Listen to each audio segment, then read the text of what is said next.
Pastor Praveen గారి మరణాన్ని హత్య అని చెప్పి ఇప్పటికే ఇంకా చాలా మంది ప్రజలను మోసం చేస్తున్నారు. దీని మీద నన్ను టార్గెట్ చేసింది వైసీపీ పార్టీ. సోషల్ మీడియా మొత్తం ఒక్క రాజేష్ మహాజన్ మీద పనిచేస్తుంది. వైఎస్ఆర్సీపీకి సంబంధించిన కొద్ది మంది పాస్టర్లు చర్చిల్లో రాజేష్ క్రైస్తవ ద్రోహి అలా రకరకాలుగా విపరీతమైన తప్పుడు ప్రచారం చేస్తున్నారు. మామూలుగా అయితే నేను మాట్లాడక్కర్లే, ఆగిపోవచ్చు, ఎందుకు వచ్చింది మనకి తలపోటని. కానీ ఒక అబద్ధాన్ని ప్రజల్లోకి పంపించి ప్రజలను మోసం చేయడానికి వాళ్ళు భయపడకుండా చేస్తున్నప్పుడు నిజం చెప్పడానికి నేను ఎందుకు ఆలోచించాలి?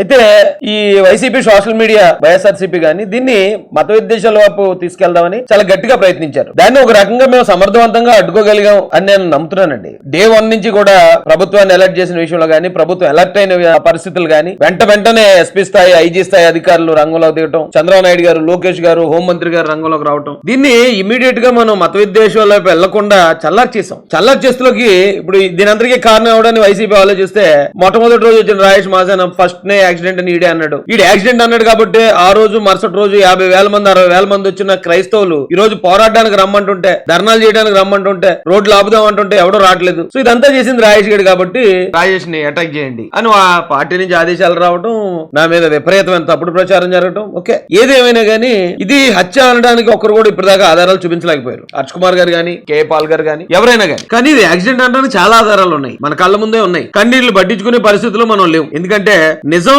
కొంచెం చేదుగా ఉంటదటండి, అబద్ధం చాలా మధురంగా ఉంటదట. అబద్ధం నమ్మాలనిపిస్తుందట. ఆ అబద్ధంతో కొన్ని లక్షల మందిని నమ్మించగలిగారు. నిజాన్ని ప్రజల్లో తీసుకెళ్ళడానికి మేము చాలా కష్టపడాల్సి వస్తుంది. చాలా అవమానాలు, చాలా తిట్లు, చాలా బూతులు తినాల్సి వస్తుంది. అయినా కూడా తీసుకెళ్తాను. అయినా నా ప్రయత్నాన్ని ఎక్కడ ఆపను నేను.